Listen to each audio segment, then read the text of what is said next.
Hello, कसे आहात सगळे? तर आज मी हेअर वॉश केला होता, त्यामुळे मी इकडे सिरम लावायला घेतलं होतं. आणि हे सिरम जेव्हापासून मी लावायला लागली आहे ना, माझे केस लिटरली इझिली डिटँगल होतात. म्हणजे खूप जास्त एफर्ट घ्यायला लागत नाही विंचरायला. नाहीतर आधी असं होत होतं की मला खूप जास्त वेळ लागायचा केस विंचरायला, खूप जास्त गुत्ता व्हायचा, तरी तो पटपट निघत नव्हता. सो मी सिरम लावायला सुरू केलं होतं.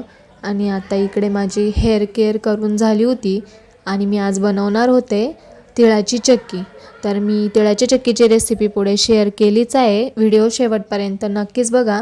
सो इकडे तुम्ही बघू शकता की मी केस फक्त हातानेच डिटँगल केले होते, तरी ते एकदम इझिली मॅनेज झाले होते. सो खरंच हे सिरम लावल्यापासून आम्हाला खूप फायदा जाणवत आहे. सो आता इकडे माझं आवरून झालं होतं आणि रेसिपी शेअर करायच्या आधी मला काही ड्रेसेस तुमच्यासोबत शेअर करायचे होते. तर चला, हेअर केअर तर करून झाली आहे. आता मला तिळाची चिक्की बनवायची, तर घेते तिळाची चिक्की बनवायला आणि रेसिपी पण तुमच्यासोबत शेअर करते.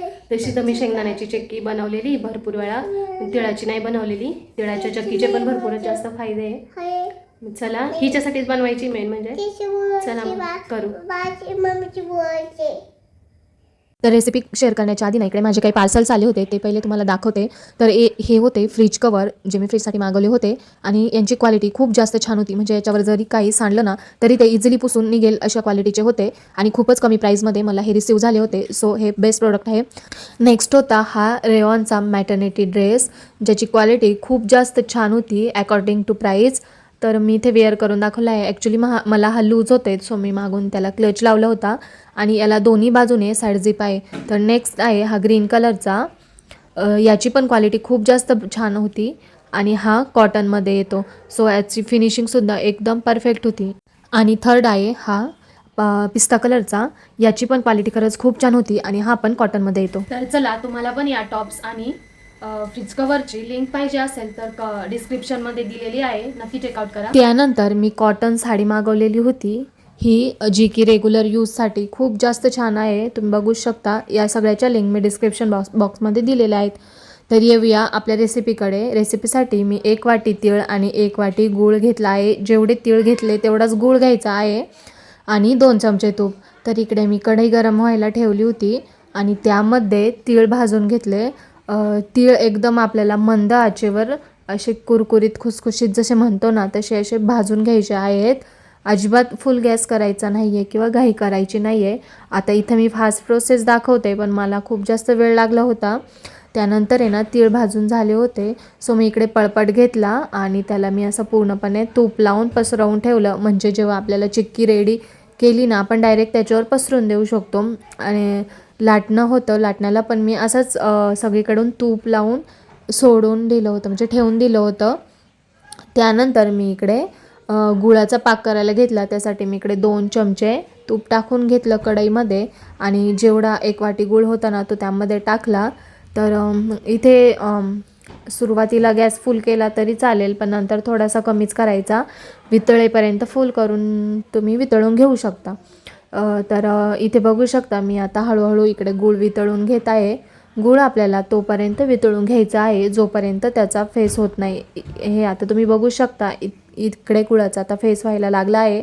आणि फेस झाल्यानंतर आहे ना एक वाटी घ्यायची, त्यात पाणी घ्यायचं आणि असे थेंब टाकून बघायचे.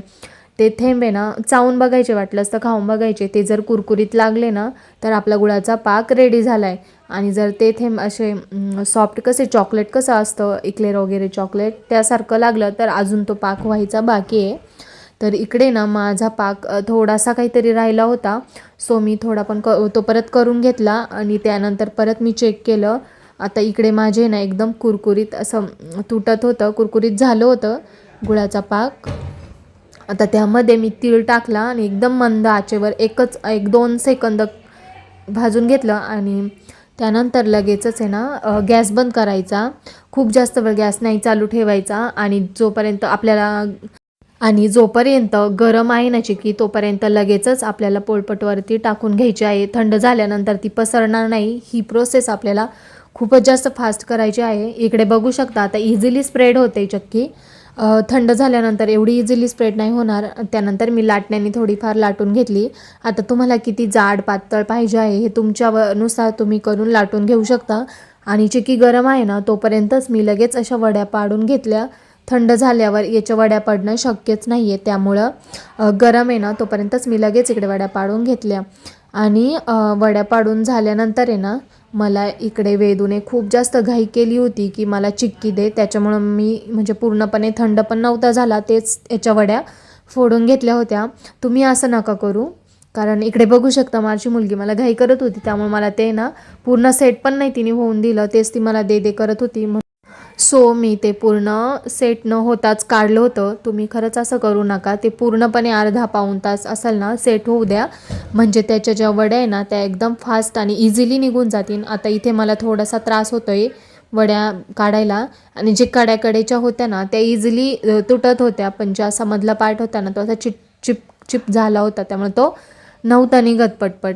आणि इकडं पण ते झालं होतं. इथं कडेची जी आहे ना ती लगेचच निघत होती. इकडे कडेची रेडी झाली होती, तिला नाही एवढा टाईम लागला, पण इकडच्या ज्या आहे ना त्यांना थोडासा टाईम लागला. आणि इकडे बघा अशी पूर्णपणे तुम्ही सेट केल्यानंतर अशी खुसखुशीत होते ती.